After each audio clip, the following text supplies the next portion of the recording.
ইরানে ইলিওশন বিমান তৈরি করতে চায় রাশিয়া। রাশিয়া বলেছে, যৌথভাবে ইলিওশন বিমান তৈরির জন্য ইসলামী প্রজাতন্ত্র ইরানের কাছে একটি প্রস্তাব দেয়া হয়েছে। রাশিয়ার জ্বালানি মন্ত্রী আলেকজান্ডার নোভাকের বরাত দিয়ে ইরানের গণমাধ্যম এ খবর দিয়েছে। এসব খবরে বলা হয়েছে, নোভাক একটি প্রস্তাব দিয়েছেন যাতে ইলিওশন 2-114 মডেলের বিমান সংস্কার করে নতুন রূপে নির্মাণ করা হবে।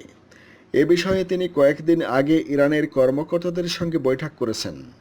নোভাক জানিয়েছেন, রুশ বিমানের জন্য মস্কো ইরানের ভেতরে বিমানের যন্ত্রাংশ ও সরঞ্জামাদি তৈরি করতে চায়। ইরান যদি বিষয়টিতে আগ্রহ দেখায় তাহলে রাশিয়া এ বিষয়ে কার্যকর পদক্ষেপ নেবে। রুশ জ্বালানি মন্ত্রী আরও জানিয়েছেন, মস্কো ইরানের কাছে 12টি সুখোই সুপারজেট যাত্রীবাহী বিমান বিক্রির প্রস্তুতি নিচ্ছে। এ বিমানে 100 যাত্রী বহন করা যাবে।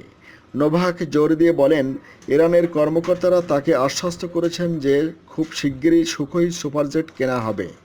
চলতি ফেব্রুয়ারি মাসের মাঝামাঝি থেকে ইরানের বিমান সংস্থাগুলোর সংগঠন অ্যাসোসিয়েশন অফ ইরান এয়ারলাইন্সের সচিব মাকসুদ আসাদিসামানি জানিয়েছিলেন, সুখোই সুপারজেট কেনার বিষয়ে রাশিয়ার সঙ্গে চুক্তির খুব কাছাকাছি রয়েছে ইরান।